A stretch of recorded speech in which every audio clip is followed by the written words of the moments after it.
Hey, it's me, Francis.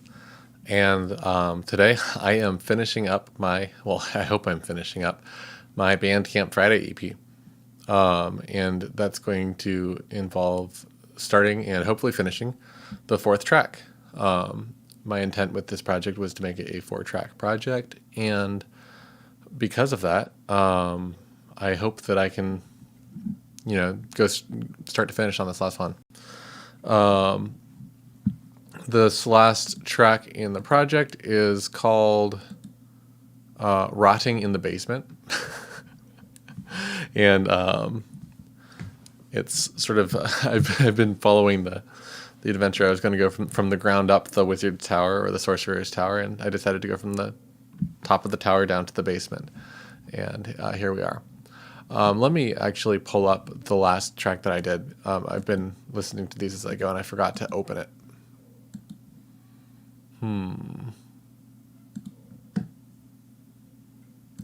Ooh, I better...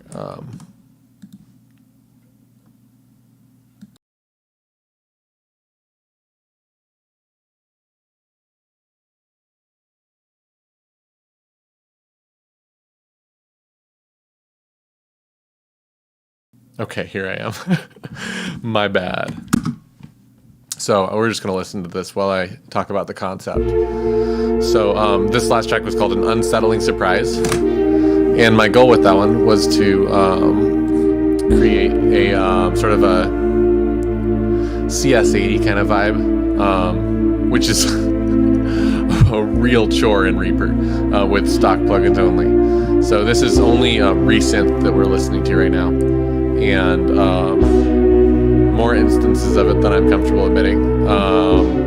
But let me just jump in and look at it and just do a quick recap for myself to see what I did. Looks like 1, 2, 3, 4, 5, 6 instances of resynth for that sound, along with a great deal of other stuff.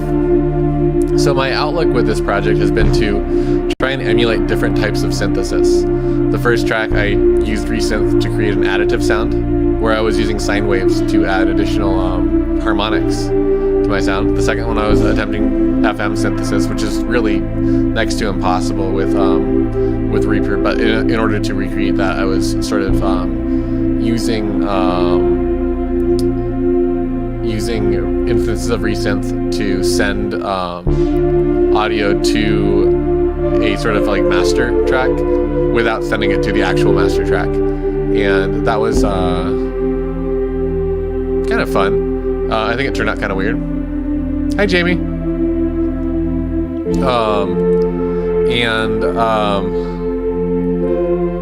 Basically, I would say that one was, as far as the synthesis style, it was the closest I came to a failure with this project, but the song itself turned out kind of cool.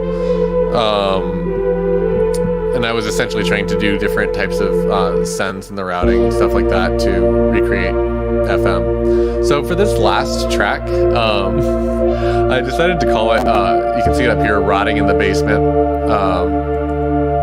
And I'll get started on it after I finish listening to this and getting a feel for the vibe of the previous track.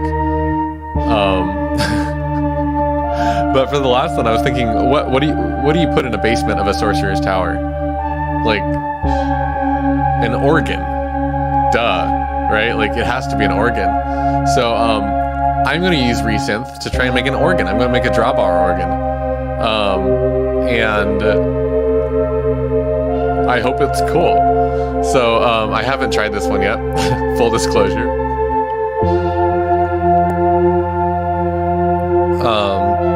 But it seems straightforward enough. I have an organ in the house, and I know sort of how they work. It's basically an additive synth, but it's sort of a different approach to it, and the envelope shaping of it ends up being kind of exciting. So I guess what I'll have to do is create a fundamental with a sub oscillator, an octave up, octave and a fifth, 2 octaves up. 2 octaves and a third? Who knows what else? What's up, Colin? Welcome to the stream. So, I guess I'll do 8. So I actually have a fader platform in front of me. I kind of want to make this something that's really doable in Reaper, but I kind of like the idea of using my fader platform as drawbars.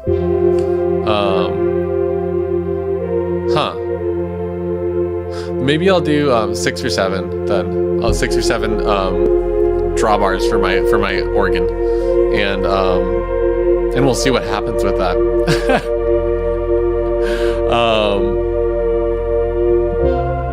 Oh, did you get your tapes for your new album? They turn out quiet. So when you play them, they're like, is the tape hiss too loud compared to the music, or is it just quiet compared to other tapes?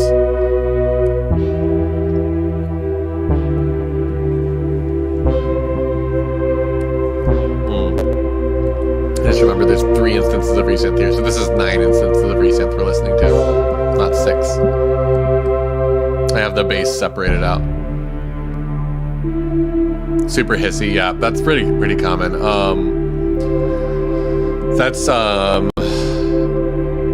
That's really just an issue with your mastering, and there's not much you can do about it now that you have them. Where did you get them made? Did you have them done, or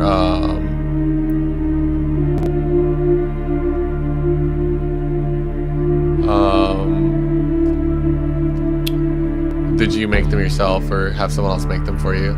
Or I guess that's what having them done is, like the did you go through like a tape duplication place? I'm not even sure if I know what MWR is. And Jamie, what's the over and under for the word organ for this live stream? The over and under? I'm not sure I understand what the question is. Sorry.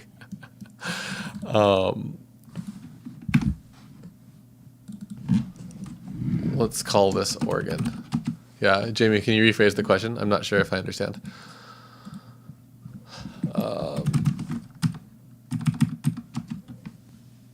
Oh, the MWR is the label. Okay.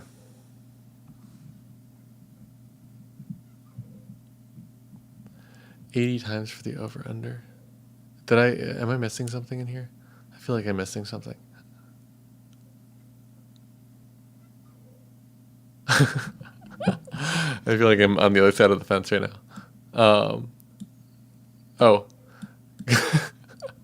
I don't know that terminology. Organ, what?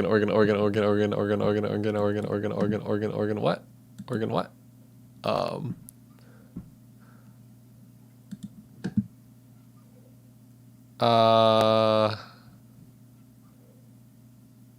I can't decide. I'm having decision paralysis right now.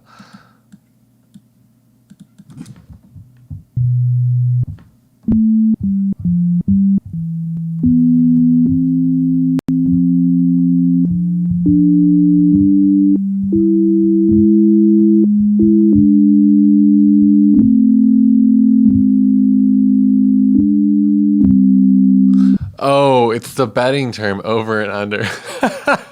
Organ. I'm going to try to get this to sound extremely organic. And I'm going to, the first thing I'm going to do is organize my tracks.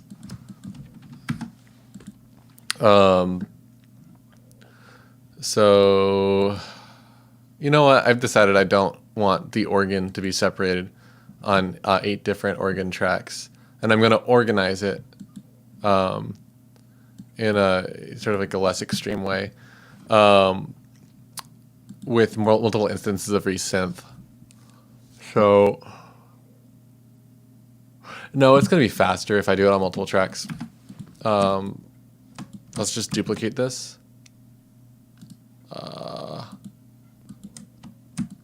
Can I do that? Oh, that doesn't work in Reaper. Okay. Let's just do this. Duplicate tracks. and then turn them all down. What is that? Minus 12. Let's do minus 20. Okay, so number 1 is going to be primary. And I'm actually going to name these organ sub, organ 1, organ 1.5. I guess I need more of these, huh? Duplicate tracks. We're doing it. Ah, those are not working. Okay, organ 1.5, organ 2, organ 2 and 1/3, organ 2 and 2.5, and organ 3. Okay, here's how we're doing it. Fantastic. So organ sub needs to be an octave down. Organ 1. Oh my God. Organ 1 needs to be an octave up. Organ 1.5 needs to be an octave and a fifth, which is, oh God.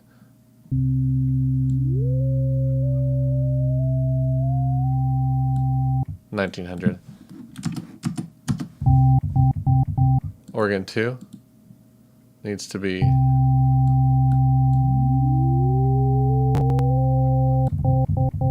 that. Ooh, can I do this? 2 octaves. Oh, I did that wrong. Organ 1.5 needs to be that. Then this one is correct. Yep. Then organ 2 1/3. I'm just setting the overtones for the drawbars here. 2 1/3.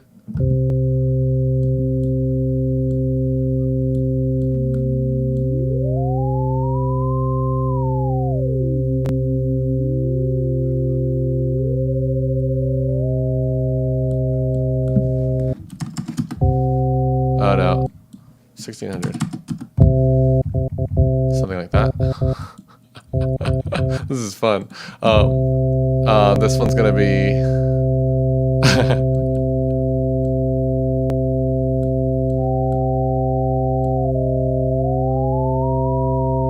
$1,900, right?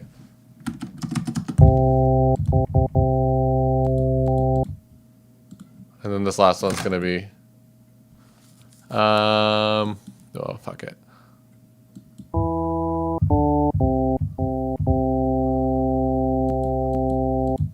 Okay, horrible. And this one I'm going to turn down. And the other ones are going to be on my drawbars here.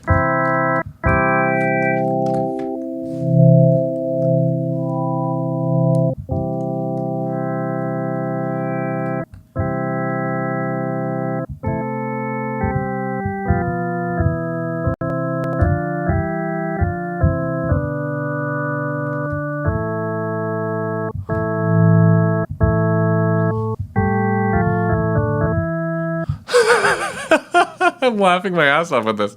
This is ridiculous. It's an organ.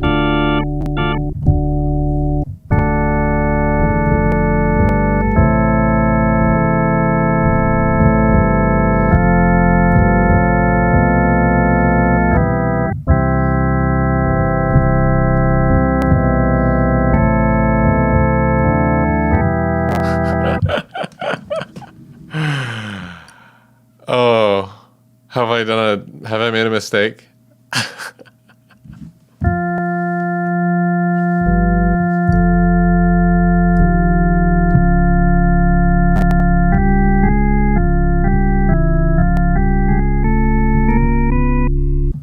I think I've made a mistake. This might be too much.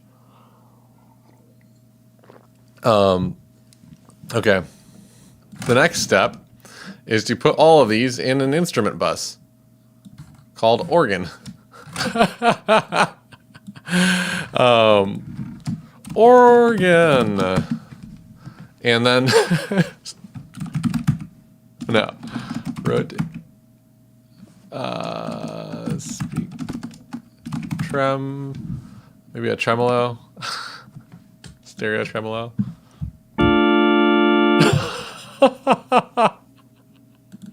And a reverb. I'm having way too much fun.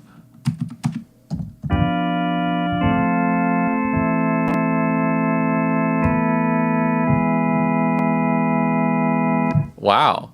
Hey. A little bit less of that.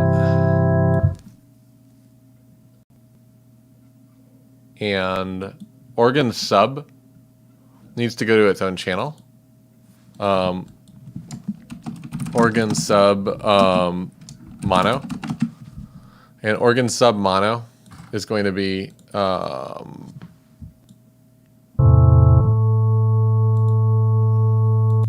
just the sub in its own channel with saturation. A great deal of saturation. And it's going to have filtering to remove all the high end. I don't want that sub in the high end at all.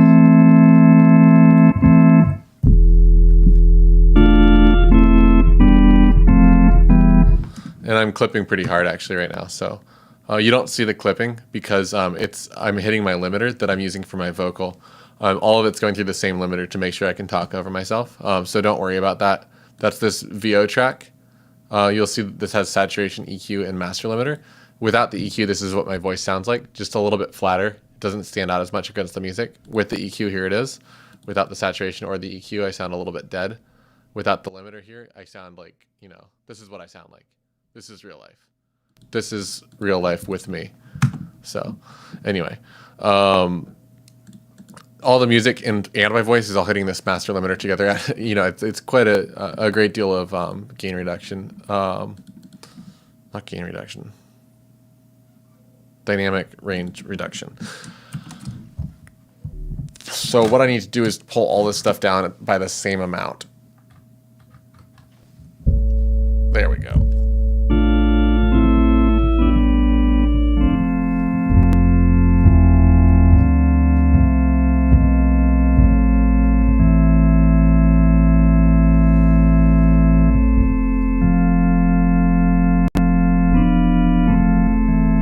Kirk Hammett from Metallica. Nice to see you here.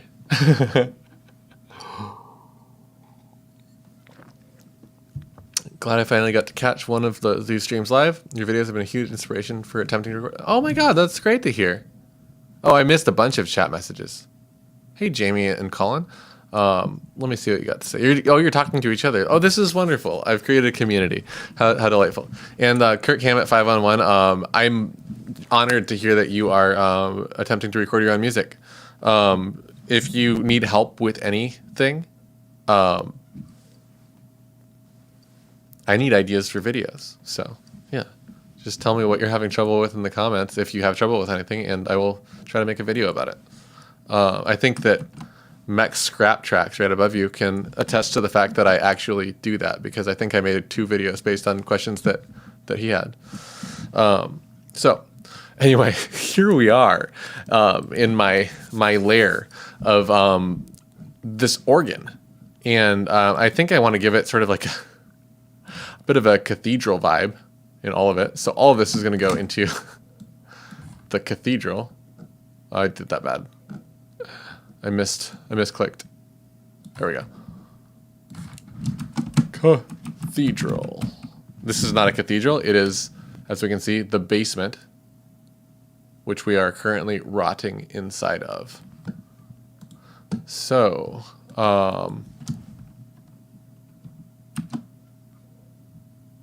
what do you call those things in RPGs when there's like a tower or a dungeon and inside of, like, underneath it there's like an altar, but the altar is at the end of a line of pews, and that is that called a cathedral when it's underground like that, or is there another name for it? Does anyone know the name for? I don't have a word for that, unless the word is cathedral. rotting organ. Let's call this rotting organ. I wonder what kind of organ it is. My organs, actually my friend's organs were hurting earlier and he went to the ER. I was supposed to hang out with him on Zoom.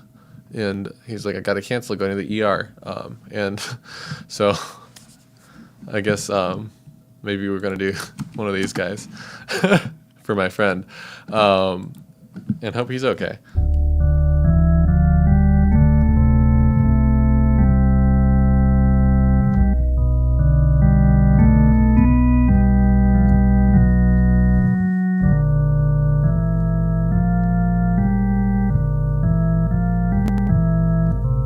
That's the lick right there. Cathedral is a church where a bishop holds service. The underground part is optional. But what if the church itself is underground? It's like some creepy church, like from a horror film or something like that. Is there a separate word for those creepy underground churches? I've been in one before. They're real. It was in Ecuador. I was in Ecuador, and there's this creepy underground church place. It was on a private property too, if you can believe that. Someone just like had like a, I don't even know what it was. It was like a it was an event venue, but it was like built on like an old estate, and the estate had a church or something like that. There's a word for it. It's not church. It's not a cathedral. It's like a servicing room. IDK. Okay, so basement cathedral. This is going to be. I want to just go hard with this. Oh, I was not expecting this. I clicked the wrong one, and here we are in the wrong plugin. I wanted reverb, and I think that this will be appropriate. So here we go.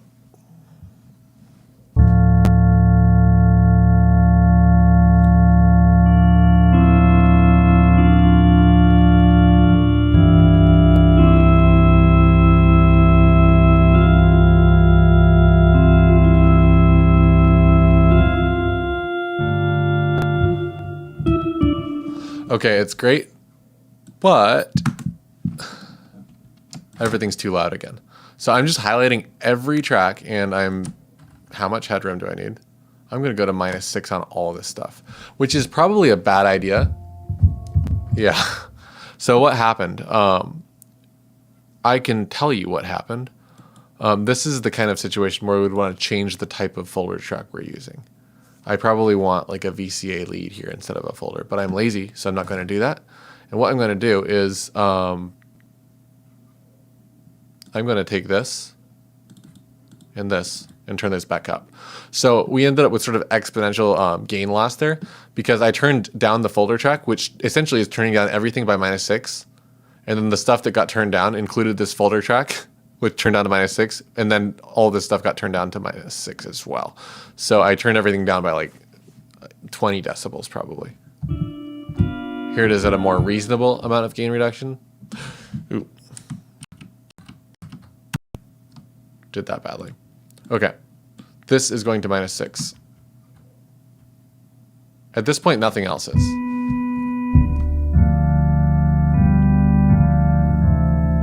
Hey, I am Air.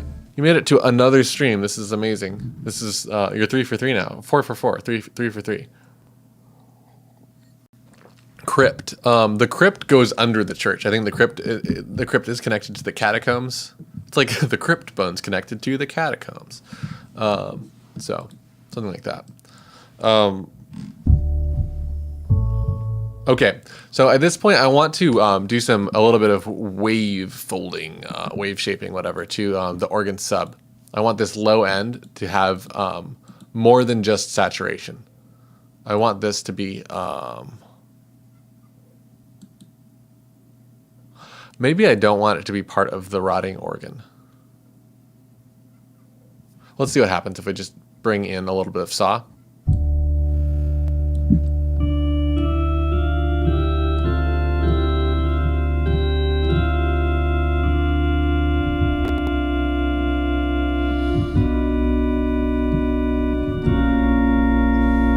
This is really fun.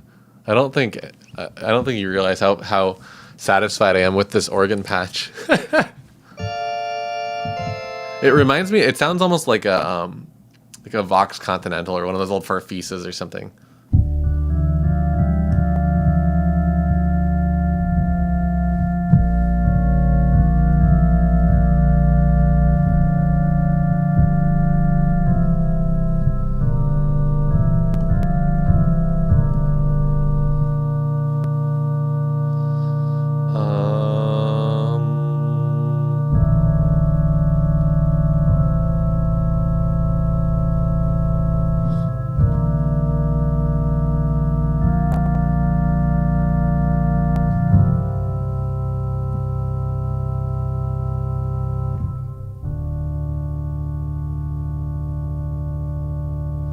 Wow. Oh man. That echo, it just takes forever to die off. That's delightful. I actually almost want to go harder with that. Okay, here's what I'm going to do. I'm going to make a new track. And this track is going to be the it's going to be the bounce off of the wall. The bounce off of the wall. And this track is going to be a send. We're going to send this here. And this is going to have reverb. But it's also going to have delay. Let's do it with...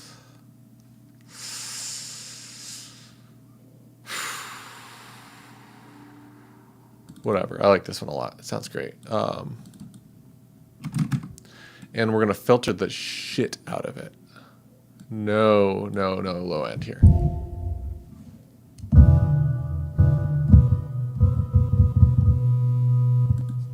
Why is this not working? Oh, I've sent the wrong thing. No. What's going on here? Basement cathedral. Oh, I don't think I want this to be the sound. Okay. I want this to be the rotting organ that goes here. Oh! I fucked up. Yeah. Organ sub needs to be over here. And organ sub needs to not get sent here. Organ sub just needs this stuff on it. This send needs to go away.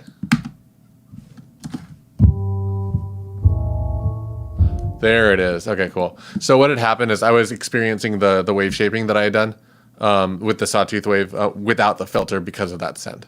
And I didn't want that, so I moved the organ sub out of here. So I cheated a little bit and brought it into here. Technically, I was cheating a little bit when I added the sawtooth wave and the saturation and stuff, but whatever. This is a synthesizer.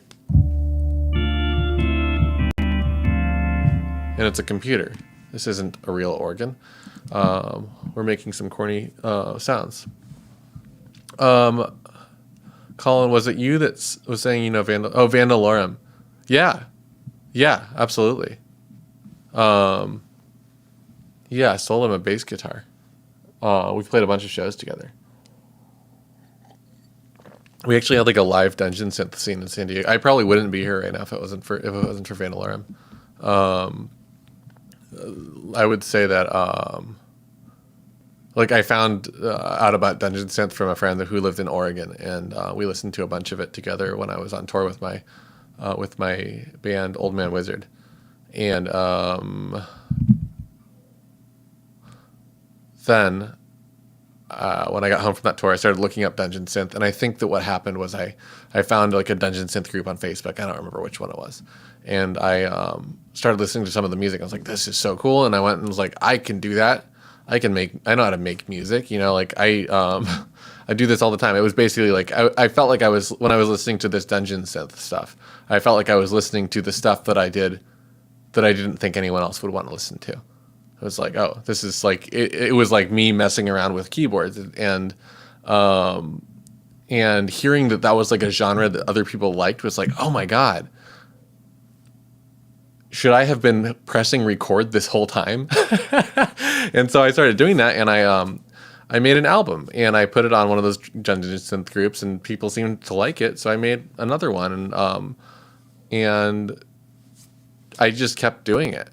I don't know, it was really fun, and I think a big piece of what kept me doing it was that I posted in one of the groups. I was like, hey, is anyone else in here in San Diego? And Luke, whose project is Vandalorum, was like, I am, and I've got a project I'm trying to make my first release. And then we, friend requested each other. We were online friends who lived down the street from each other, basically. And we ended up booking a show.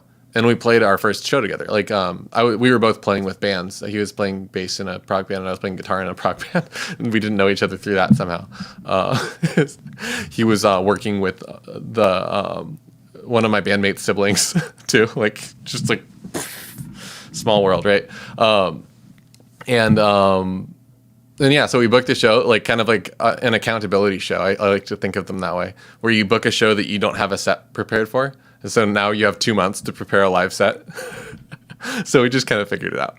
And we booked some other shows, and we found out that, I don't know if anyone in the chat, Mausoleum Wanderer, if you're familiar with Mausoleum Wanderer, or any of Anthony's other projects, also San Diego. So delightful. Anyway, I haven't looked at the chat. What's going on here? Open into splits. I have a split tape out. We did a really short run, maybe 30 or 40 copies with Vandalorum. And he was open to splits then. I assume that he might be open to splits now. I would just bother him.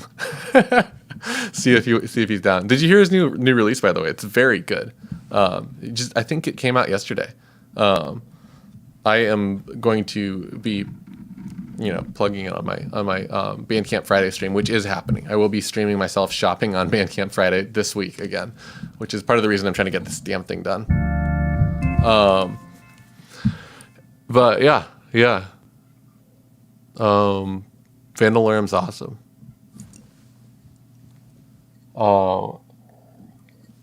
And I think I solved this problem that I was having.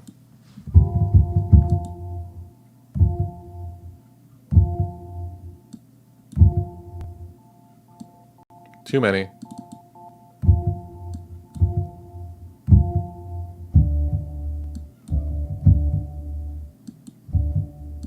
Cool. Okay. This is working. Too much, right? It's space now. We're in space. Mix dry.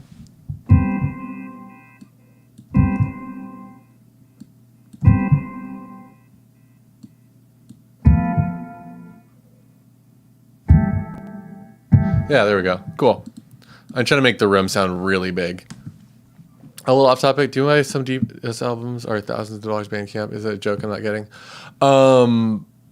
That's a great question. I obviously can't speak for the entire scene. But it's my understanding that some DS albums are thousands of dollars on Bandcamp, or like $666. As a way of sort of generating exclusivity. The idea is that, if you use Bandcamp as a way to sell physical merch, like, for example, cassettes, something like that, basically, you can stop people from downloading the album that way. Like, if you really want the digital album and you really want to, like, do something with the digital files, then yeah, but a lot of people will use it just to sell the tapes. Or yeah, like Colin said, sometimes a label will have a Bandcamp account where they are essentially trying to sell just the cassettes or just the LPs, and they want digital sales to be directed to the artist. And that often ends up being unclear. And I don't, it ends up being an attempt at saving costs. And I've released through labels that do this, and I've totally done this. So, I'm guilty. I've worked with people that are guilty of this. I don't think it's really a big enough problem to get mad about, but I think it's, at the end of the day, it's just essentially trying to save a few bucks, because a label account on Bandcamp has a monthly fee associated with it.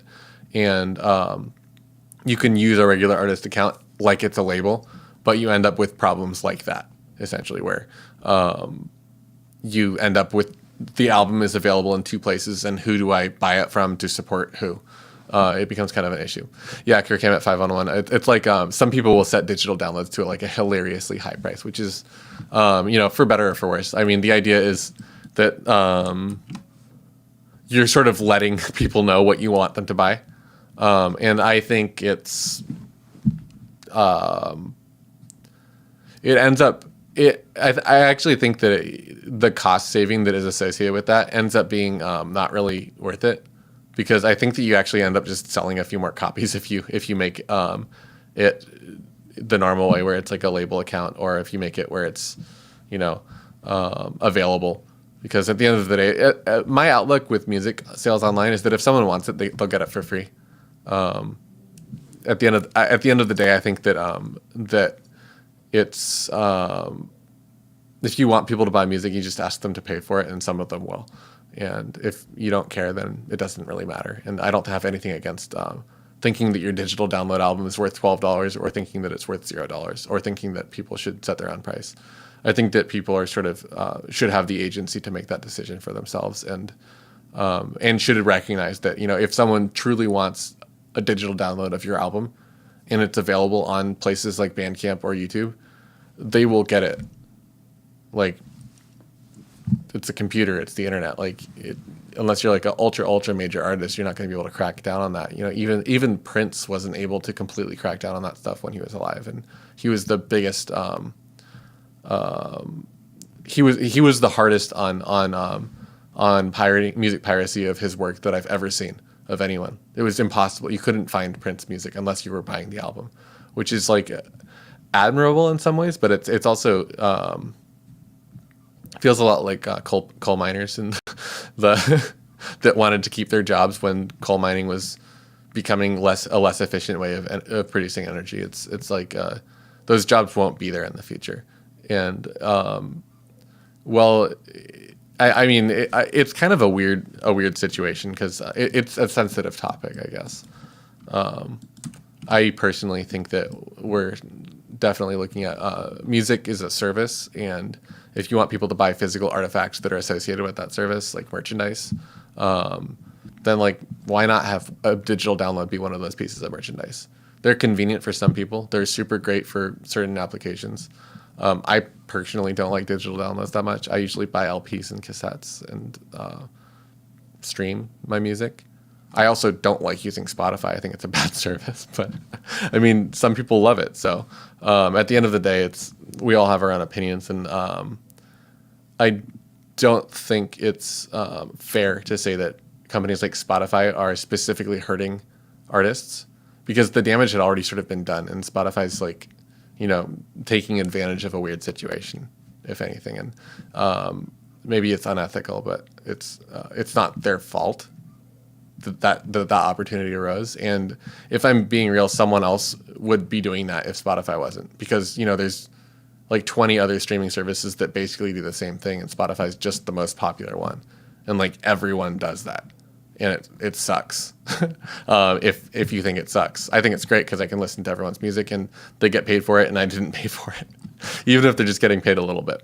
It's just kind of a weird situation. And my opinion is that it's overall a good thing for the quality of music, but it's bad for finding ways to the people on top make less money, and the people on the bottom make some money now.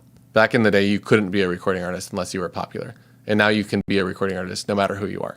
And I think it's better to have the option of being a recording artist and having it maybe be harder to make money as a recording artist than it is to just not have the option be available, which is what it used to be like. And I think the people who talk trash about companies like Spotify are talking trash for the wrong reasons. Like, Spotify is a bad company because they are essentially hoarding wealth. They're hoarding enormous amounts of resources and money, and putting their money into things like making sure that the experience is hi-fi instead of just increasing their per stream rate. It's like, that's weird. Like, your listeners can't tell.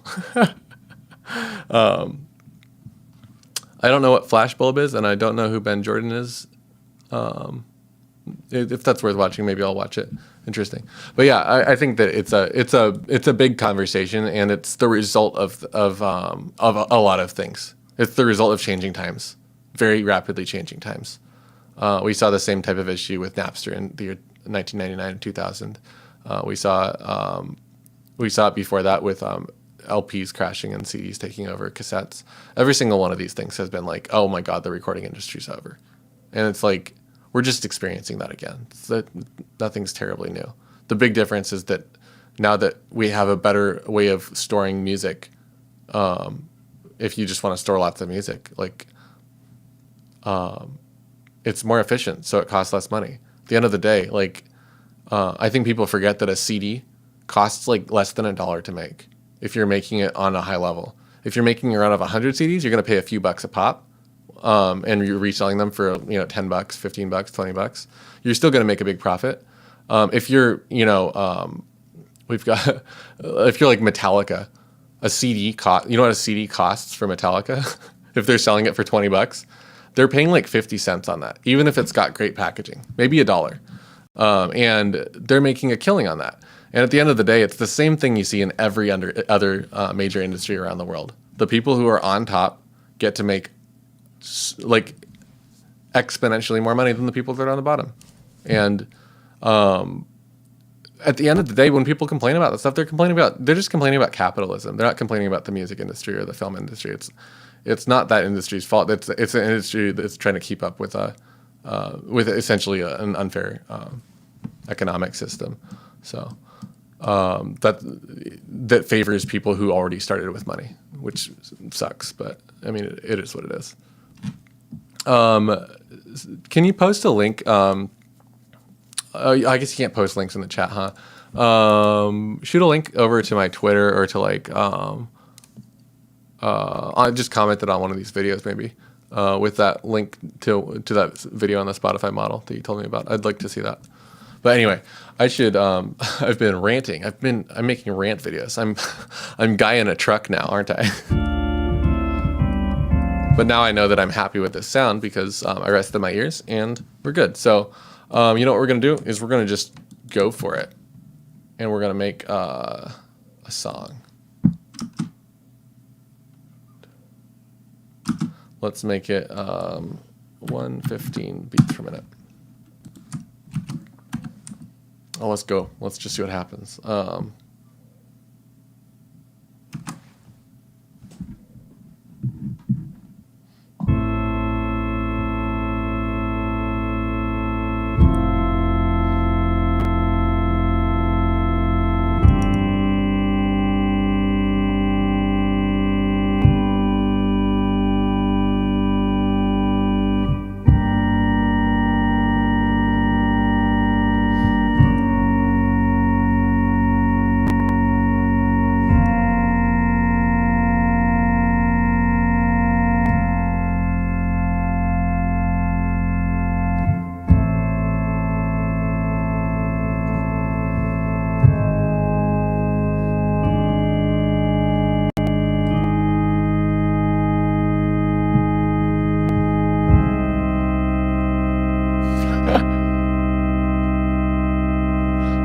Sour note.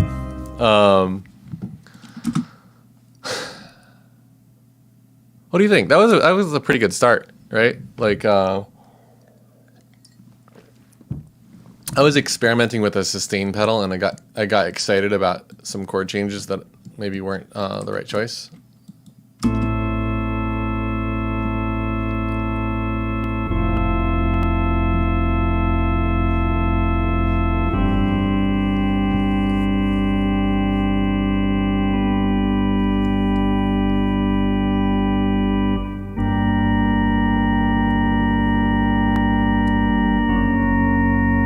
That.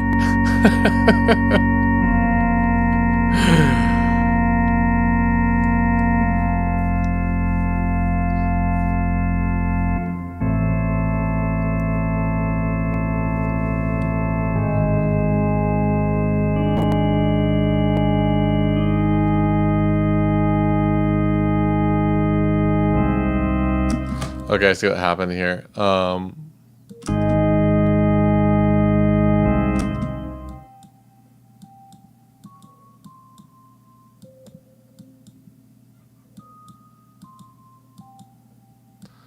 This note here didn't end. What's going on? Why you no work? This sustain pedal information is wrong.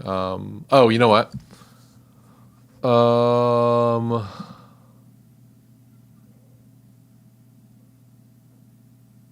I've actually never recorded MIDI with this sustain pedal before.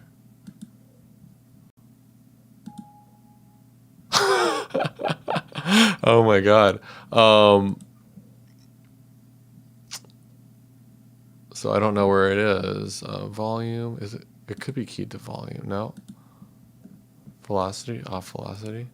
Channel pressure. Program. Does anyone see sustain? IDK. Expression. Okay. Hold pedal. There it is. Okay. Does this solve the problem? Nope.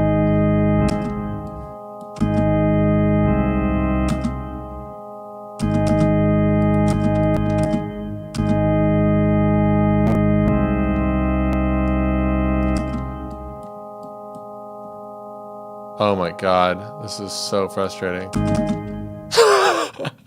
Okay, here's what we're gonna do is we're gonna get rid of the hold pedal completely. And good.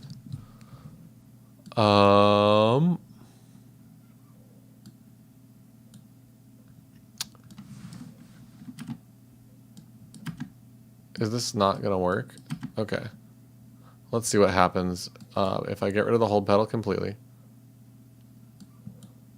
I'm still like learning my new MIDI controller and it's not my friend. Anything that does anything that's not like a knob on a on a synth is like the bane of my existence. Let's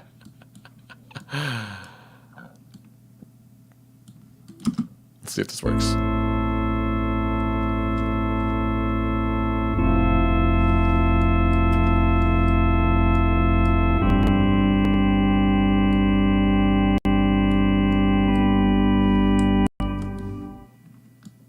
Okay. So far, so good.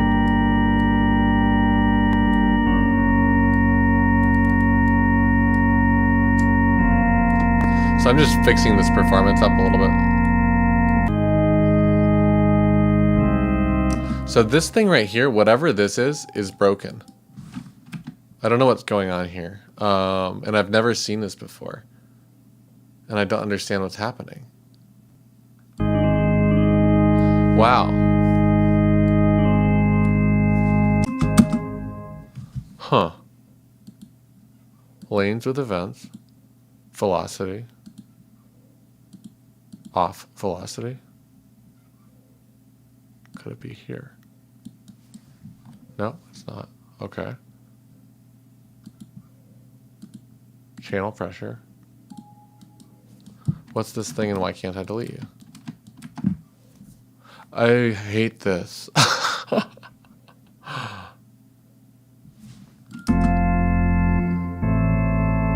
Is that an A minor chord? Okay, here's what we're gonna do. We're just gonna delete everything here. Hello and welcome to delete everything because it's not working. And now hopefully it will work.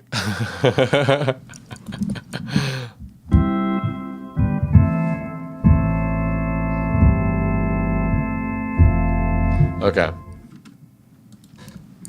I don't want to troubleshoot anymore.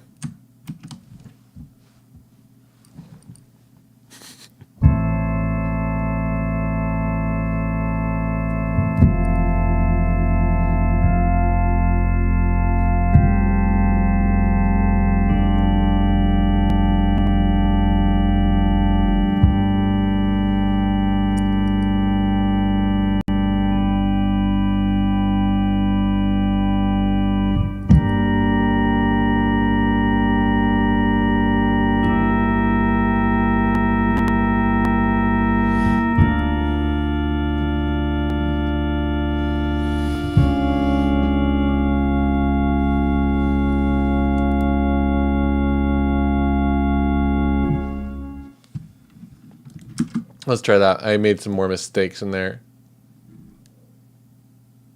Oh my god. Oh my god. I know. I just realized what it was. Nobody in the chat told me. Nobody caught me. Before I fix it, can anyone tell me what my extremely obvious mistake was? That I think none of us caught it, which is hilarious. Yeah. Before I fix it, I'm gonna do some other stuff real quick first. But can anyone think of what it might have been?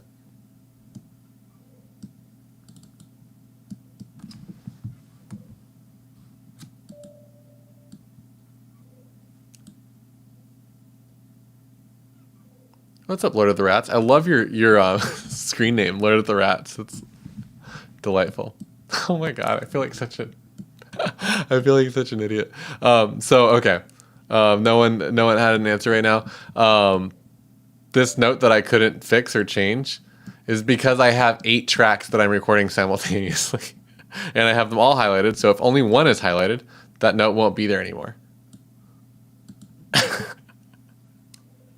And yeah. Well, so which performance is better is the question. So like this or the thing I played before?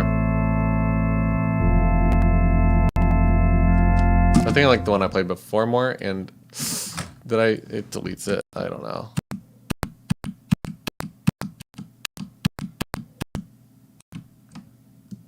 Okay.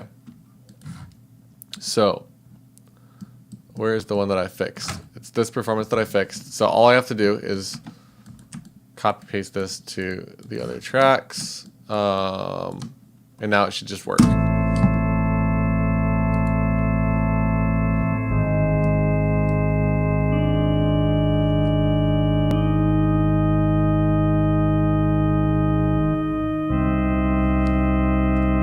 Yeah, so something's going on there. Let's figure out what it is.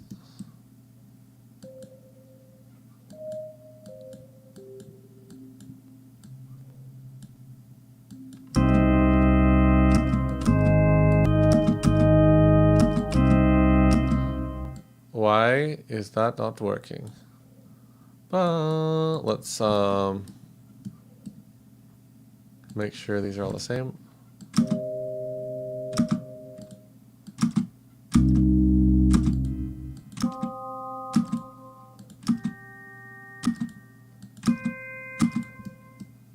Is it really just...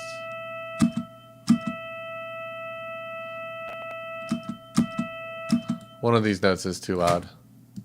Entirely too loud. So we want velocity again, and...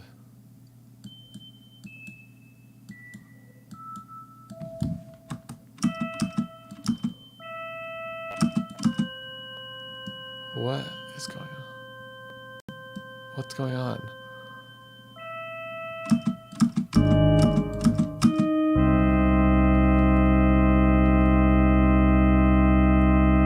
Is that chord just, the voicing just doesn't work on this patch?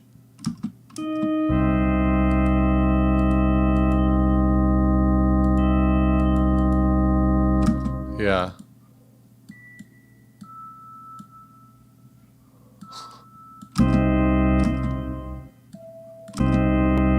There. Velocity down. Problem solved. Jeez.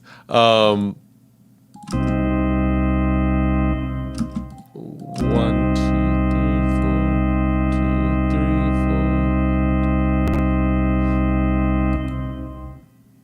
4. Okay, and now what I want to do here is snag all this stuff, and I want to see if this loops. I have a funny feeling that it will, which is, funny, but it is what it is. Let's see what happens if we do that. And it sounds good. If it does, I was thinking of adding like I was imagining a lute, and I don't know how I'm going to do that in Reaper, but we'll try. Okay, good night, Kirk came up 511. Thanks for stopping by. Oh, that's good. Okay, so I'm down. I'm down to loop this and make it a thing. And in order to do that, we're gonna take record arm off. Oh crap, did I just mess up the stream? Does the stream still look the same? I accidentally just clicked and dragged on OBS. And it might, it looks like it's roughly the same. Hey, Lord of the Rats. I don't really work with scales. I think that it's a common misconception that you have to be in a scale for a song to function.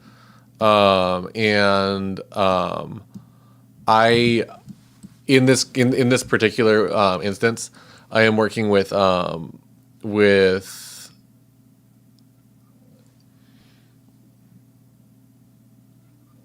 well, I guess I'm essentially adjusting the scale that I would be working with for any melodic content based on chords. And in this case, my melodic content doesn't really exist. It's sort of choral style where it's very long sustained notes. And I'm not thinking of this in the context of a scale.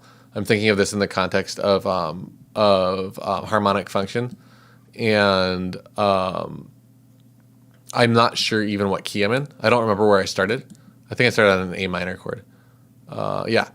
So I'm absolutely in the key of A minor for a little while, but let's see what happens. Let's take it for a ride. So I'm in A minor. Absolutely 100% A minor. Still.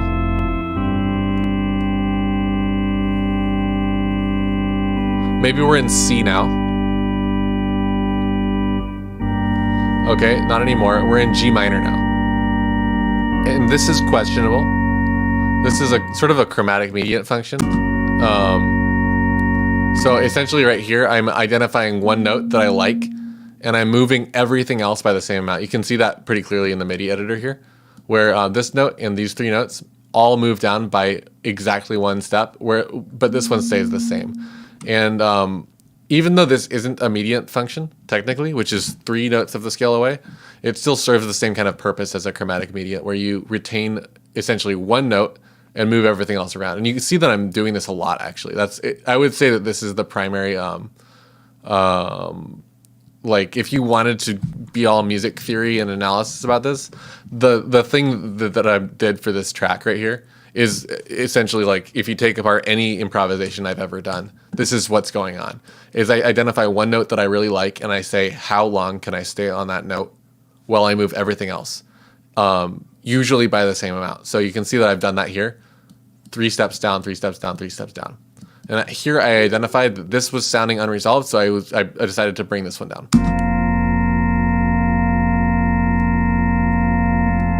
So you can see my melody. I'm kind of thinking of this middle voice as the melody. Bum, bum, bum, bum, bum, bum. It's just chromatic, right?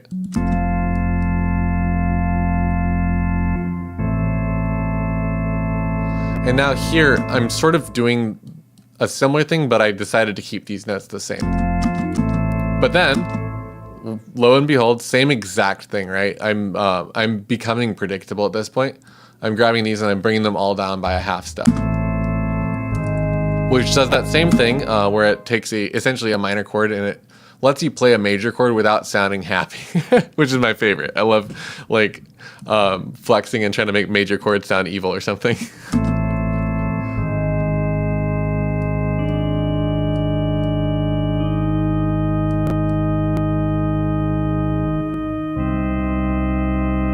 And this here is what, C minor. So I end up on a C minor. And then again, I have a chromatic mediant function where I'm essentially retaining a note. I'm leaving the C in on the loop. So let's find the C. Ba. I'll sing it.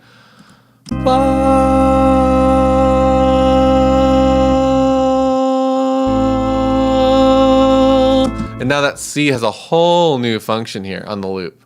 So it loops around kind of clean. Why did you become an electrical engineer? I had a friend who was a double major in engineering and music, and he said music was harder.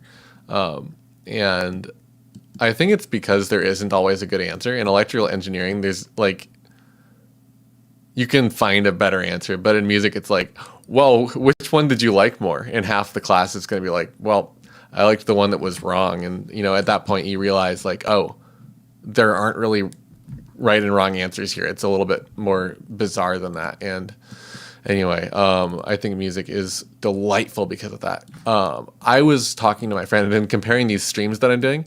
I said that I feel like a Minecraft streamer. I'm like essentially, you know, making stuff out of building blocks that I think is cool. And I'm not worried about what it looks like. If we wanted to do that, we could do like, I've been seeing this thing online that's like, it's like one of those things that people do that's, you know, it's kind of hard, but it's not as hard as people think it is probably. It's hard to do it and sound good, put it that way. And we're going to do it right now.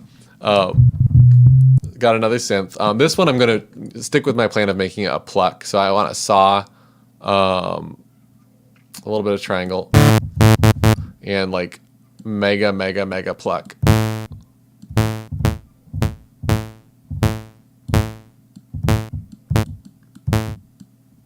Something like that, whatever. And I'm going to filter that. I'm going to do it with I love this one because it's a clone of the really expensive one that I have next to me.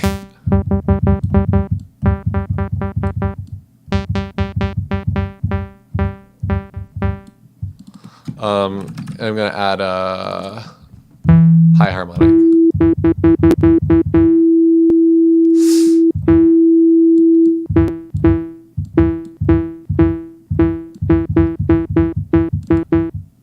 Let's do 700. Something like that.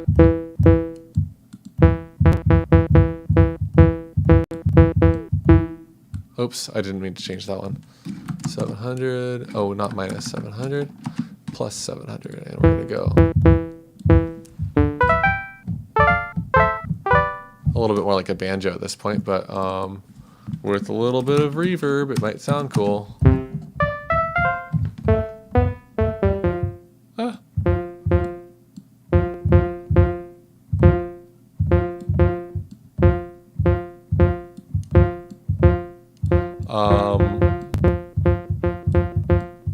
Let's do that, but we're going to put it in the same room as this plucky boy.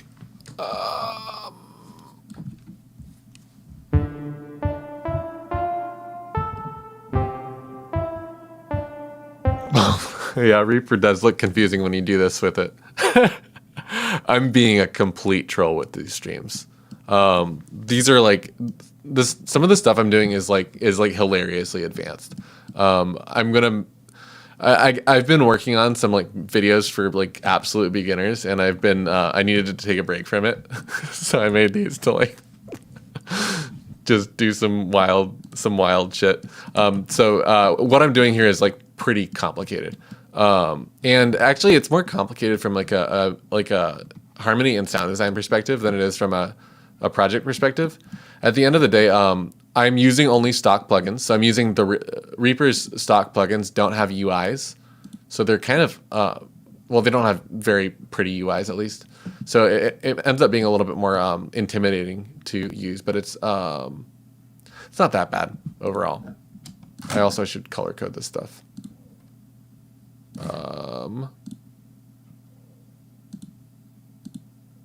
I don't want that one to be a track. So now the organ is the same. This is all one instrument here, and I'm just layering it. So I recorded the same thing a bunch of times. So this is actually, I just set all these tracks to the same thing to layer it. Yeah, I've used FL. I think FL is harder than Reaper personally. So I mean, it ends up being sort of a personal preference thing, and based on what you start with. I learned on Audacity, and I used Audacity, Sibelius, Acid, and Pro Tools. I used all of those before I sort of moved to Reaper as my main DAW. GarageBand as well.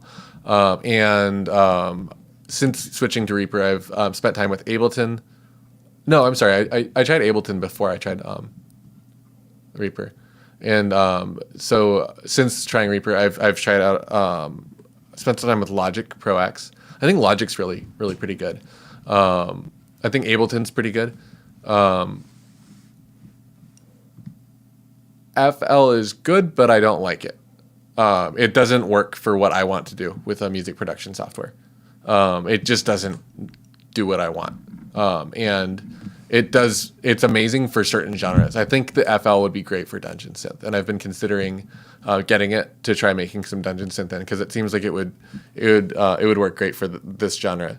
It works really well for hip hop and like trap beats, things like that, dance music styles, yeah, it's really good at that. But Reaper is probably I would say Reaper is the best DAW for sound design. And sound design is, I think, my favorite part of music production, which is probably why I gravitate towards Reaper. However, anything that's good at sound design can do anything. So I guess I sort of tolerate the shortcomings of Reaper to save myself from using a bunch of different types of software. And right now I'm basically just practicing the shortcomings of Reaper.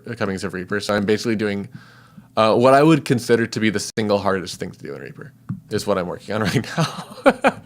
Maybe the stream I did on Sunday is a little bit higher level than this, but the stream I did on Sunday is higher level than this, but this is, as far as I'm concerned, using Reaper to make in the box music without external instruments and without installing any VSTs is like, I think a lot of people think it's a joke, and one of my friends that's also really into using Reaper for music production told me he thinks I might be the only person in the world doing this, which is like,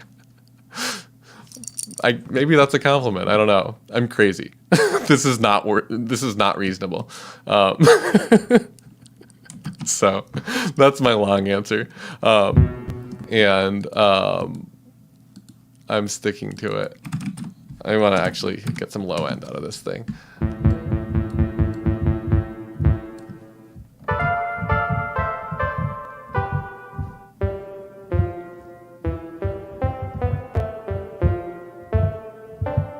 I like it.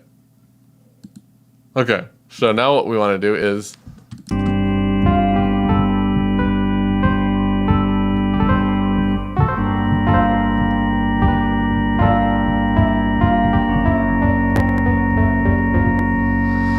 the problem with starting with improvisation is that you don't know what key you're in as you go, so you have trouble writing the music. I'm going to do this this way. Each one of these chord progressions is going to get a phrase. I actually want this to line up with the grid better. Let's put it here. And if anyone wants, Cakewalk started to be free. Is BandLab? Isn't Cakewalk like BandLab the same thing? BandLab I've spent time with too. That's incredible for like a browser-based app. It's so cool. I was thinking of doing some videos in BandLab actually, since it's free and browser-based, so you don't even really need a decent computer to use it, which is cool. You don't really need a good computer for Reaper either. Like this stuff I'm doing right now, part of the reason it's so hard is because it's incredibly efficient. It's like CPU efficient. These projects load in like a second compared to a lot of the stuff that I do that takes like a few minutes to load even on a decent computer.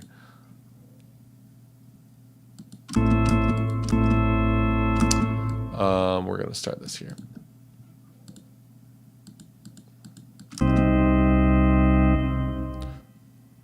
Okay, we're gonna make that transition feel good with a few notes. We're going from a C minor to an A minor.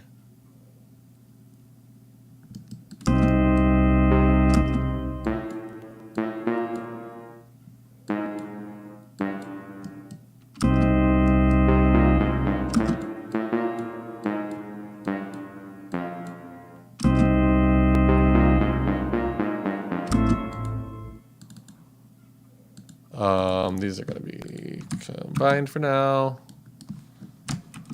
And if anyone wants to know what I'm doing with any of this stuff, I'm kind of being a bad streamer tonight because I realized that I promised to have this EP out on Friday, and I'm not even done writing it. So, yeah. If you feel like you have a question, I'd be happy to answer it. I'm okay with staying up late tonight.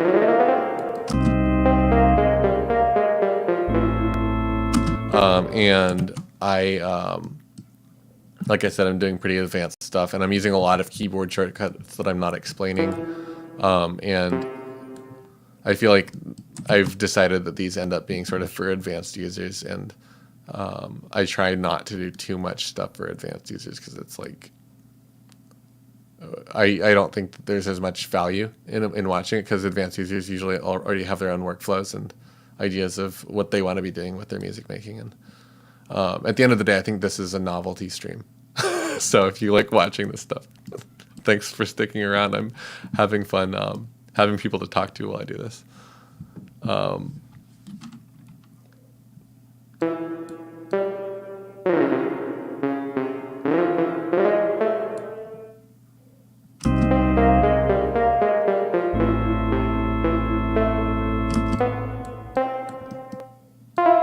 So now we are definitely using the A minor scale. If Lord of the Rats is still watching, I am using a C minor scale to pivot to A minor here. And I'm bum bum bum bum bum bum bum bum bum bum. Right here is my change to A minor. So I'm just hard switch and walking down to a note that's in the A minor scale. And the shared note between these two is actually C, which is I'm trying to do this to make that less jarring, but part of me also wants to hold out this C, and maybe another instrument,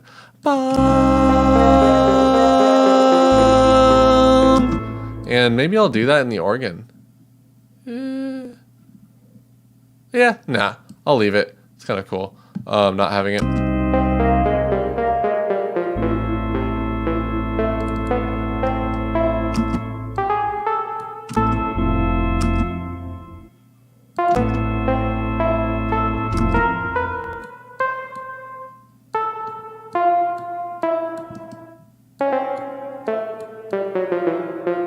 Okay, let's hear this melody and see if this feels good.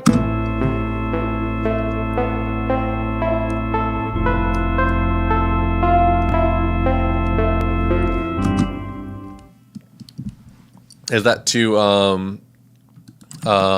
what's the word? It kind of meanders a lot. I almost want to give this a more intent.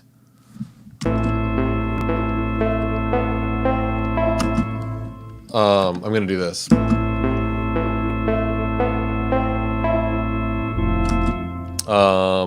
I kind of want this to have the same type of a melodic feel. And something that feels great about melodies. Oh, God. I drank that water too fast. Giant, like, watery burps. Gross. Disgusting. I am Eris. I'm not here for tutorials. Process. Okay. Well, thanks for sticking around. I appreciate the support and the company. So anyway, what I was getting at here is that with melodies, sometimes it's good to create that repetition. And one of the things that's missing from this piece of music so far is that it kind of like just floats around. It doesn't have a home. And I'm kind of being ambitious here by letting it float around for a whole minute before bringing in anything with a semblance of structure. But I think it might work. And I'm going to try to create a melody that has sort of like an AABA kind of a form. So with poetry, that would be the rhyme, right? Like, there once was a man named Ted who enjoyed the food he was fed. He owned a roll of gaff tape and wrapped it around his head. Okay, AABA. I'm going for that. I don't quite get the luxury of that because it's not a simple chord progression, but I can essentially recreate the shape of this melody. in that way. I think that the same notes roughly will work the first and second time.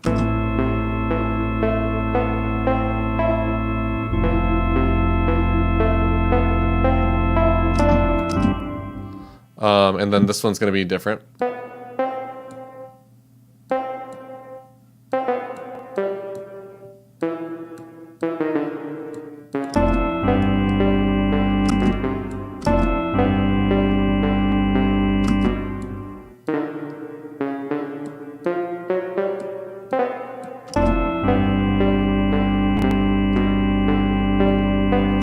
And then my promise was that this would be there again, right? So now what I have to do with is solve a puzzle. I have to decide this melody. I wanted that AABA kind of form with to give it really like a strong semblance of structure. This line, my A line, I guess, is not going to work over this chord probably. See, that sounds kind of like it's questionable. It's not gross, but it's not what I want. And if I listen to this from earlier, I think that it'll stand out as the weak point.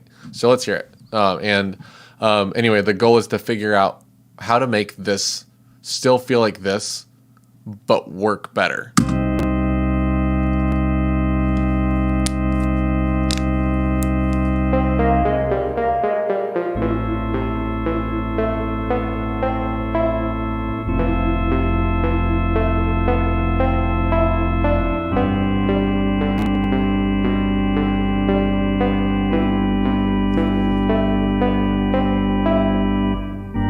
Okay.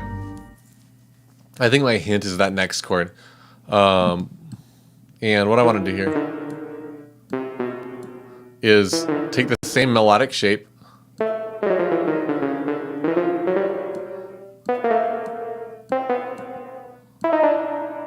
and put it over the chord.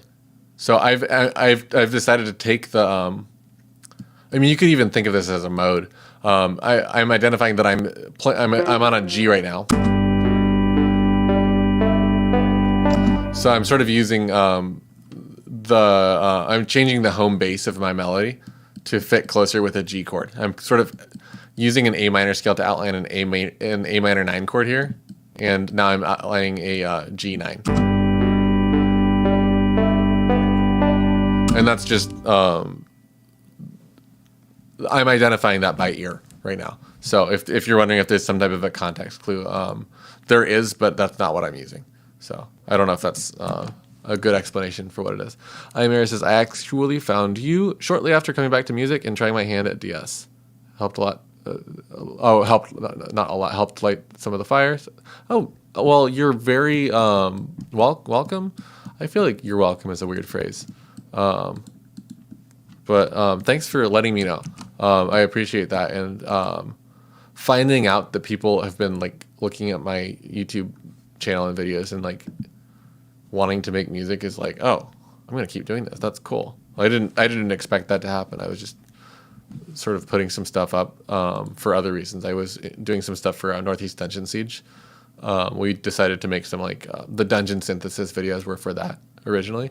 And I was like, I'll put these on my YouTube because I had a YouTube channel with like 3 videos on it. So I was like, whatever. I haven't put anything on here in a few years. Throw these up in case I want to refer to them later, and that way I can delete them from my computer. And I mean, I'm the kind of person where if I put something up on YouTube, I'll share it. You know, I want to show my friends like, hey, look at this thing I made. People liked those, and I was like, I was really surprised, and so I made some more of them because they became fun to make because people liked them. So whenever anyone tells me that they're like inspired to make some music, even if it's like 1% me and 99% something else, it's like that's huge, and that's gonna get me making a bunch of stuff. So anyway, thanks a lot for letting me know that. It means a lot.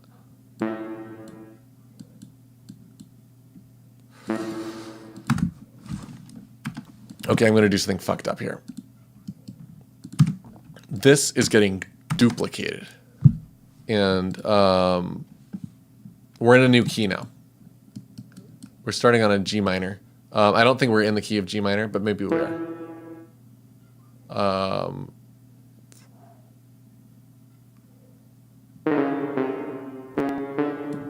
Let's see.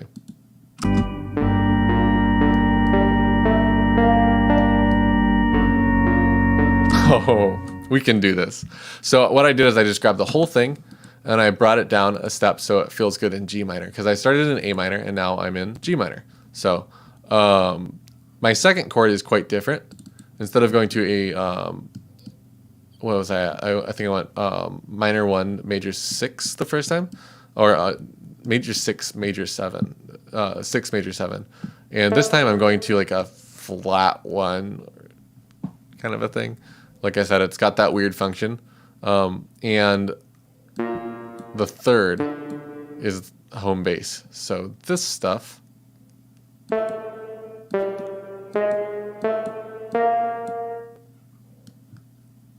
all goes down a half step together.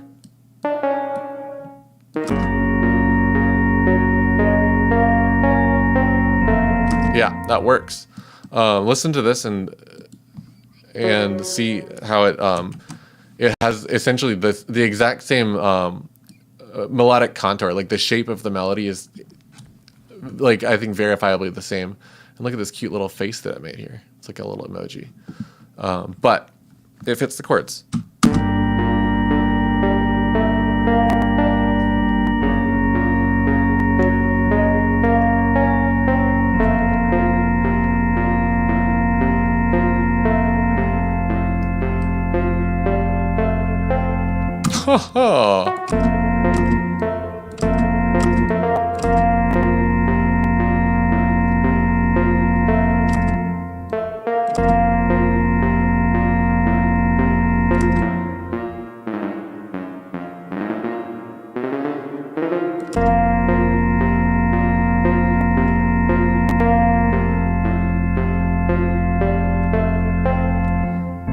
Nice. Okay. I just wanted to fit those chords a little bit more. So I'm actually just setting the melody notes to notes that are in the chords, because we kind of have arpeggios, which is an arpeggio is just like the collection of notes, right? Of a chord. So that's a chord. That's an arpeggio. Lord of the Rats. Going to sleep. Good night. First stream. Okay. Thanks for coming. I really appreciate it. Stop by again sometime. And Steven Soderbergh says, "Oh, what's up?" Oh, yeah, that's sus4. You're recognizing my voicings. So, yeah, that sus4 is feeling good there, to me too. So I'm glad you like it. And I'm here. Yeah, I don't know how long I'm going to be doing this stuff for. Trucking. I'm here for the long game though. I mean, I'm like in my 30s and making music and streaming it, releasing a bunch of it, doing it for work. Yeah, I'm going to be here for a while. And if you ever see me doing something else, it's going to be like streaming like Terraria or something.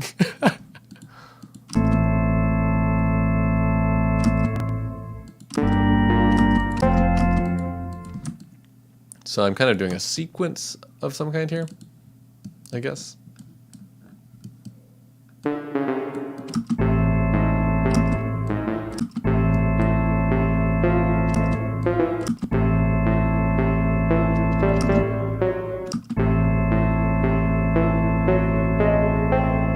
That's weird. I kind of like it.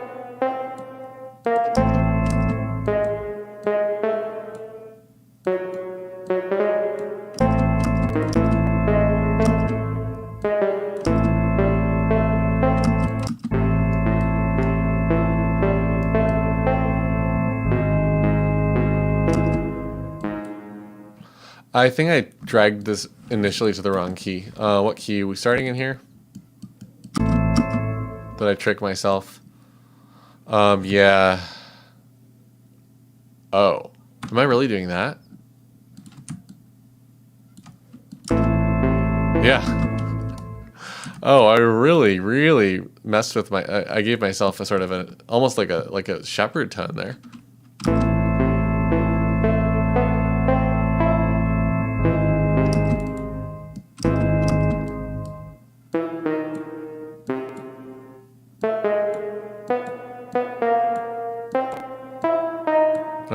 Same idea here.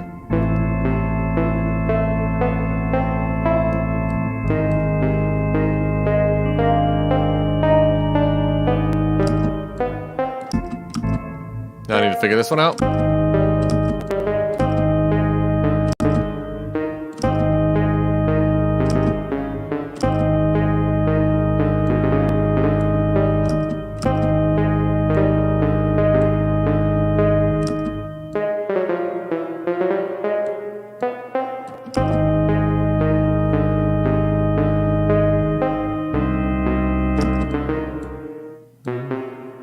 Oh, this is the C minor chord. We're at the end of the loop.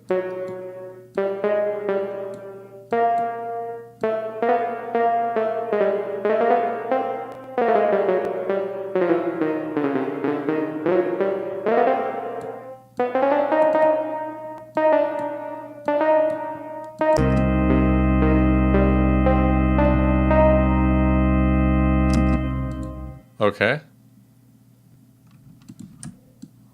Does this happen? Are we here? Are we at the loop? I think what happened is we want this to be a little bit shorter. We have an extra measure, I think. Did I do this to myself?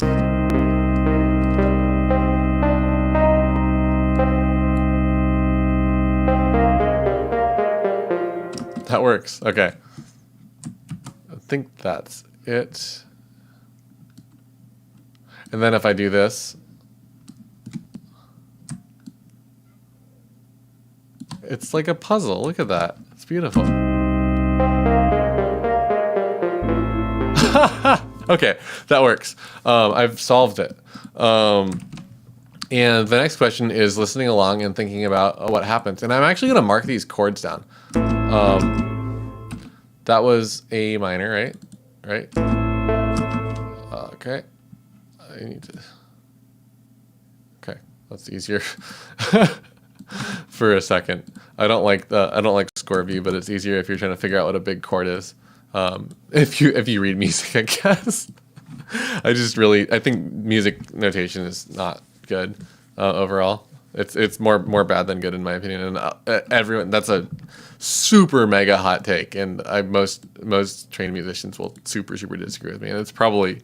That takes probably the result of me not being that great at or not necessarily great, but I'm not very fast at writing and reading. So I'm just gonna mark these chords down. Don't mind me.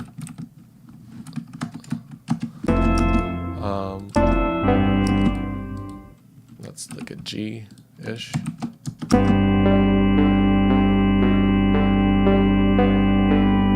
I guess it's G, Jesus, to G, and I didn't follow that in the melody, and I want to now.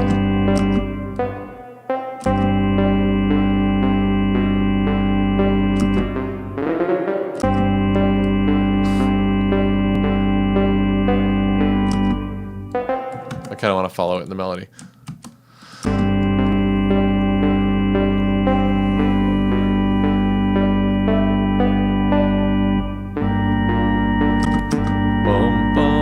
That's G minor, right?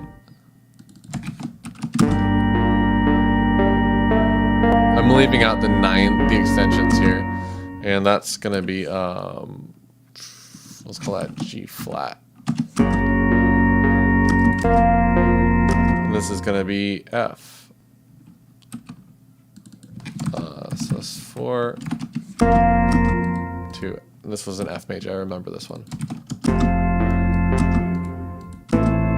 This is A minor, right? Is that right? A flat.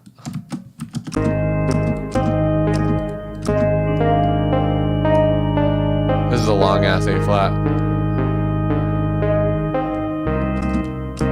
This is C minor. Yeah, it is. Wow. Whoops. Okay. It's a wild chord progression. I wasn't expecting that. Okay. So I wanted to do that over this one. I kind of wanted to add like a solo or something like that. Let's add one more instrument here. This is all I got for me tonight for myself. Oh, if anyone in the chat wants to watch me make the album art, I need to do that this week too. That'll take a few hours, but I might do I was thinking of streaming that as well. Maybe in a couple of days. Or maybe I'll do it on Friday morning or something like that. I have to do a bunch of other stuff on Friday, but I need to do my Bandcamp Friday shopping stream. Shopping spree stream. Let's call this one Flute. And I guess I need I need a synth. And this one is just going to be tuning instability is going to be our friend. We're going to do this with LFO.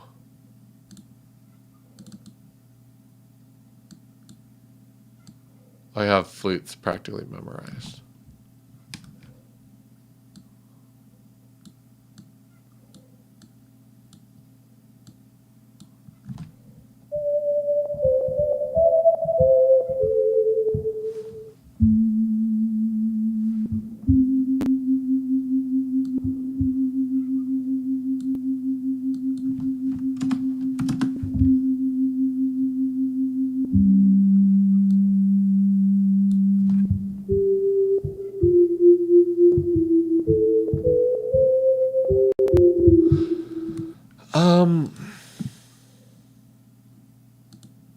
It's got a lot of low end.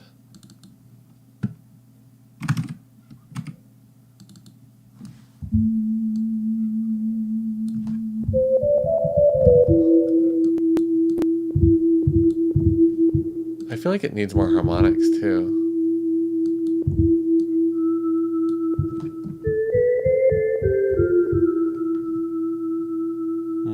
How does 1200 feel?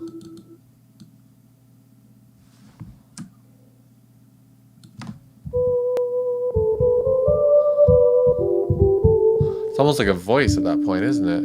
It's kind of pretty.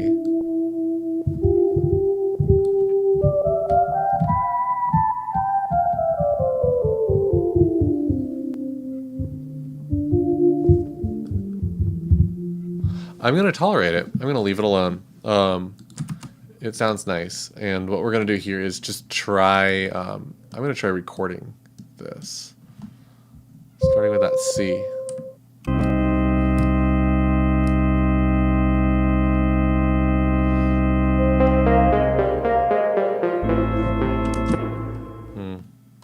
Whoops, what am I doing?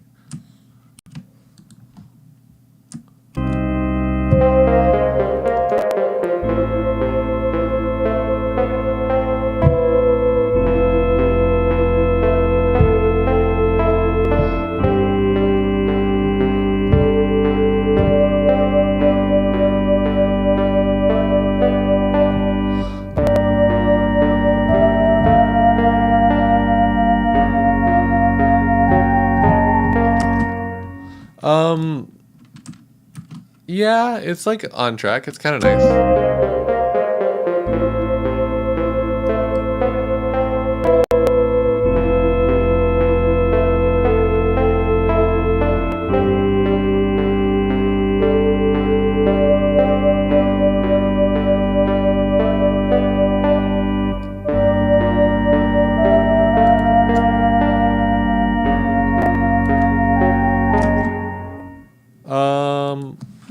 Yeah, I like the idea.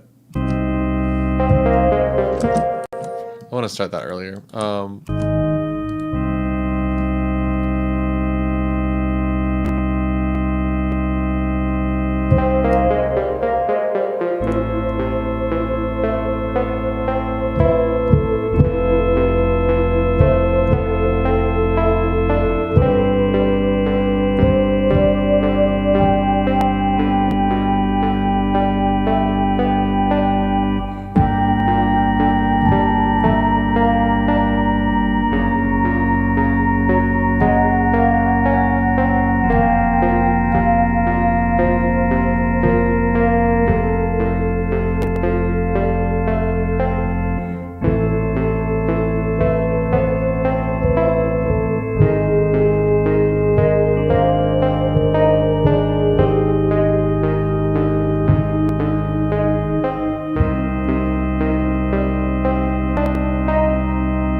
Okay, there was one really, really awful note in there that I hated more than anything, and I just sort of tolerated it and moved on. I don't need these markers anymore. Ooh. Can I show it off? Watch this. Don't watch my hand. Look over there. Oh shoot, where is it? I want to point at. Did you see that? I'll do it again, in case you missed it. That's not an action in Reaper. That's Reaper lets you make custom actions, and I have a keyboard shortcut for delete all markers because I use markers like that, which is, I don't think it's common to put chords as markers, but I do it. I got into the habit of it. There's probably a better way of doing it, but whatever. I'll do it that way because I get to make a custom action and show it off.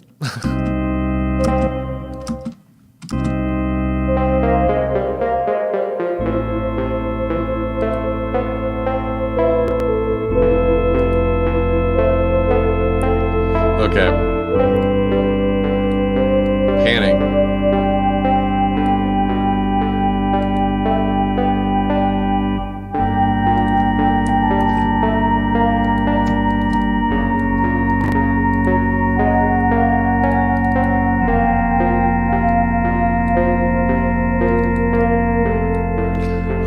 I'm doing some gentle filtering here.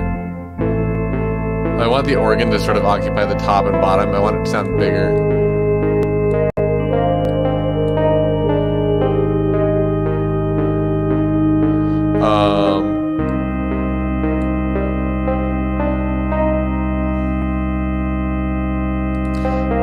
I want this line to last longer too.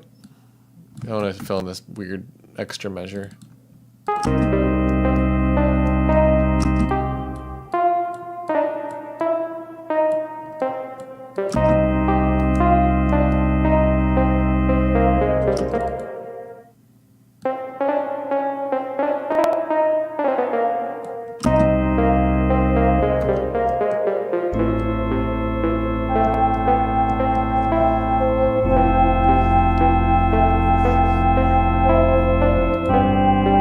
Ooh, I like that a lot. That sounds nice.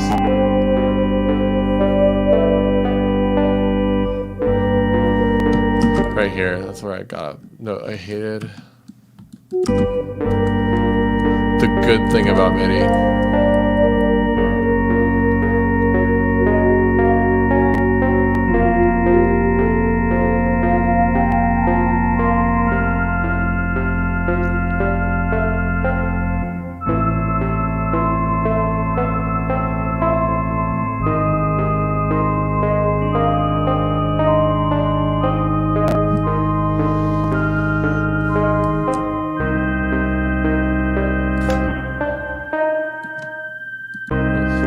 Let's listen to that again.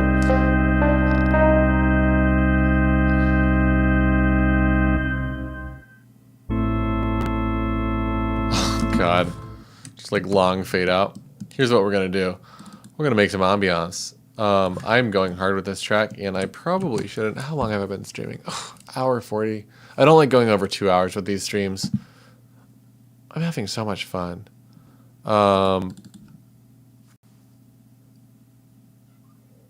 Maybe a little bit over 2 hours as a little reward for myself for getting off my ass and doing a stream on a Tuesday night. Is it Tuesday? I think it's Tuesday. Yeah. Okay. I don't think I have anything too important in the early morning tomorrow. I'll finish this in 20 minutes. How's that? That's a good happy medium. We don't have to worry about any of that stuff if it's just not a problem in the first place. We're going to make some ambiance. I remember I did this on a stream once. Not happening yet. I'm muting this track first. Because I'm gonna add a pink noise generator here. And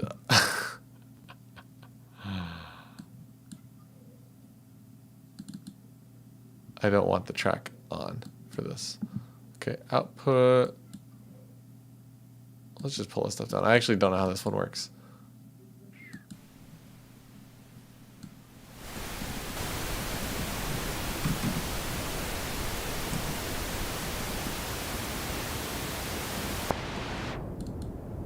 Okay.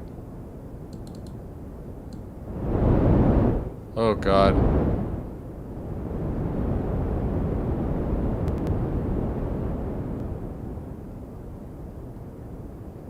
That's cool though, right? That can be on an LFO. Just the amplitude there.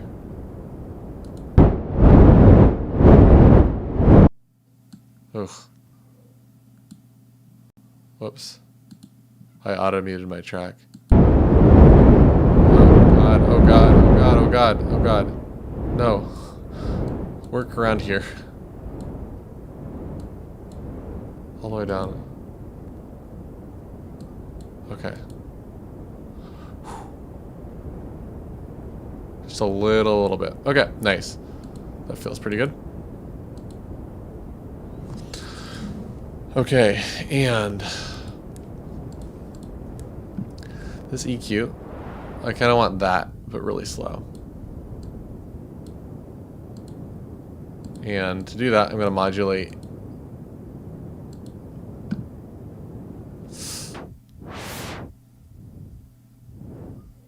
that really hilariously slow on random.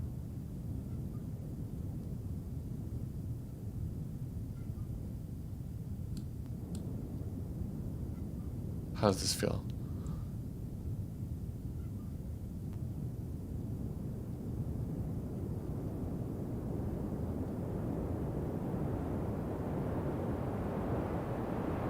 Too strong. Okay, let's do that for now. And I'm going to duplicate this. And this one, the parameter modulation will be... Oh, come on. The one that's moving right now. I want to grab that 5. That 5 is here, and it's frequency. Parameter modulation. Phase that's different. And one of these needs to be only on the left channel, and the other one needs to be only on the right channel. Ooh. Hello. Welcome back. Interesting. You know what? Maybe I don't want that to be random. Oops. Let's do sine wave. Low strength. And this one can also be sine wave. Low strength. Different speeds, different rates. The left and right channels are going to be a little bit different. Ooh. Ooh. What if this was inside of the basement? In that reverb tunnel? Oh, what if it was here?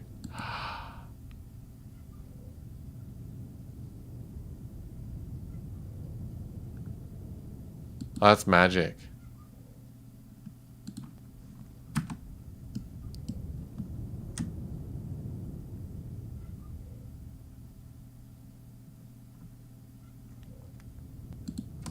Maybe 10 seconds or so of that before the track starts. Up to envelope volume 0, I suppose, right?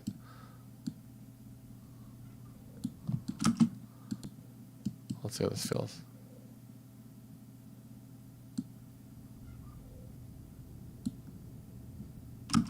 Longer. Let's give it 15 seconds. Is that horrible? Does that mean?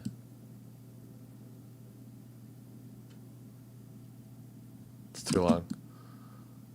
Back to this. I'm going to make it get loud faster. That's my solution. Okay. Something's happening. We're hearing it.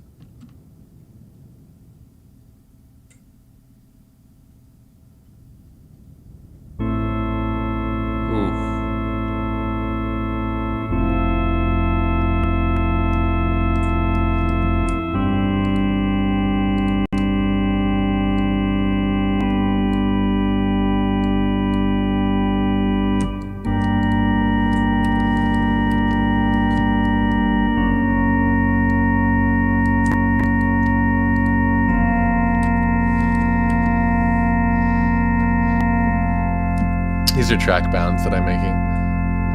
Just gonna listen through this song, see how it feels.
I have an idea.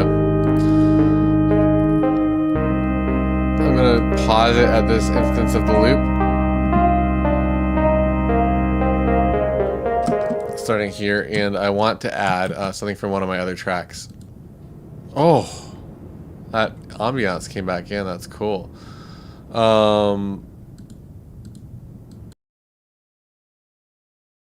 My sound's gonna be out. That's normal.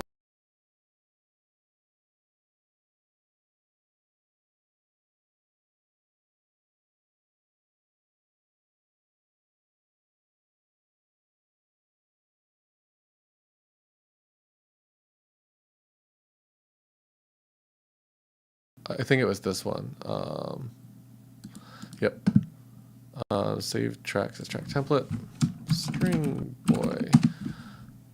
I just wanted to steal that from this track. Oops. I want to insert track from track template. String boy. And then I want this sequence on that track. And I feel like this is going to feel great. It might be too loud, but we'll deal with that one when we get there. We'll cross that bridge when we get there. Okay. I just want to hear that. I just had this vision where I was imagining that happening at the end. I feel like that's going to be a really epic outro.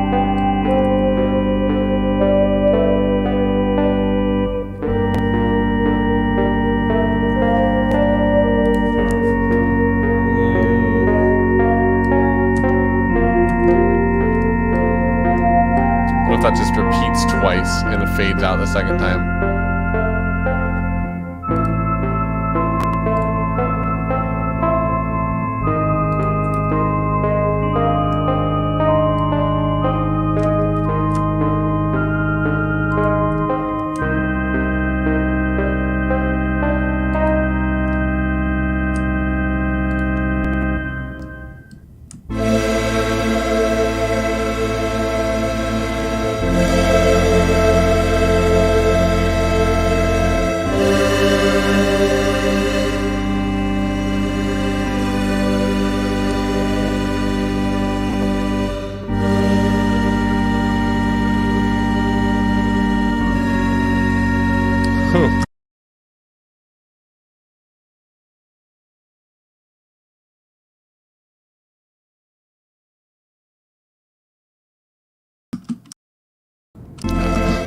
I realized what happened. My bad. I'm gonna open another one, and I want all these synths to come together right at the end. The unsettling surprise synth. I already saved this one. Insert track from track template. Drunken Dungeon Poly.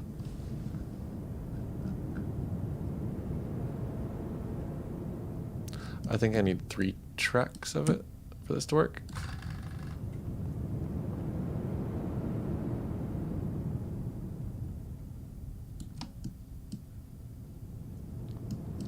Is that lined up? It is, in fact, lined up. Ooh.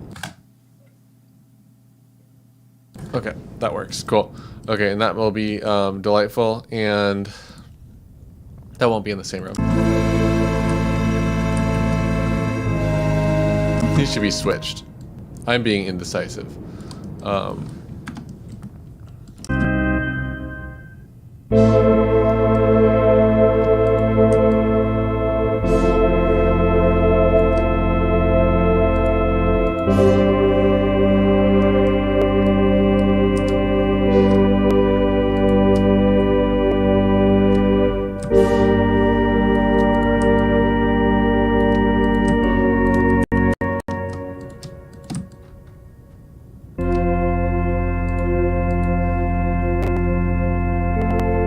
Let's see how that feels.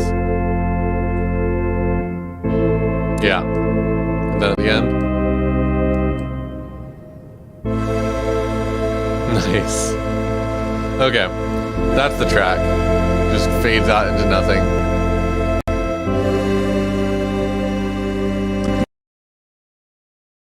I think that I'm done with this for now.